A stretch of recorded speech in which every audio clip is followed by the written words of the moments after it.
When Father spoke about reflections, I had to really think about what I would say, and I hope I'm on the right track. When Norman and I decided to get married, we literally sat down, pad and pencil, and wrote down everything, all of our plans. We discussed money. Would I have my own bank account? My dad money. We just discussed if we wanted to buy a house and children and when and all of that. So we discussed a lot of things, and I think those things really helped us, to have a good marriage. So we discussed everything. We talked about money. We talked about goals and careers and all of that. So I agreed to everything, and Norman, was fine with it. And he was a vegetarian at the time, and I even agreed to try to learn how to cook vegetarian food. So we were on one accord. But then as years went past, and I'm looking at the world and what's going on, I became a little discontent because I didn't feel that we were accomplishing as much as we should and as fast as we should. So it seems like every full moon, I would approach Norman to discuss, go over the plans again, what have you, wanting this and wanting that, and he was saying, always would say that, what did we agree on? So I go back to my closet and think about how I was going to approach him in a few months. And this went on for a while.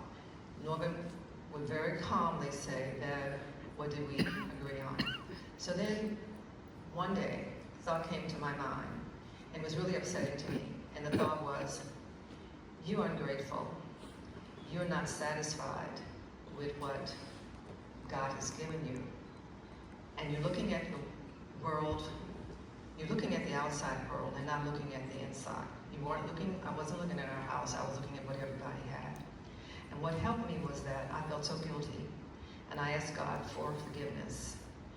And from that point on, I never approached Norman again about a bigger house, a bigger car, what people had. I was grateful and thankful for what God had given me. So for those who are young and contemplating marriage in the future, and even those who are married, I think that the best thing to do to have a marriage, and that of course is centered with God, is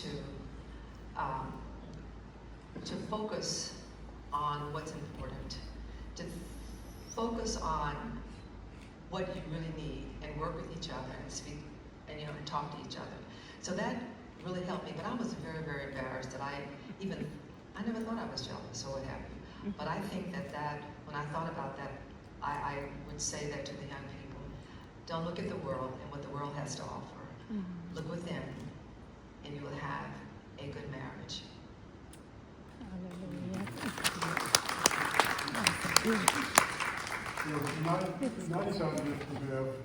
I came from a different place. I came from a broken home.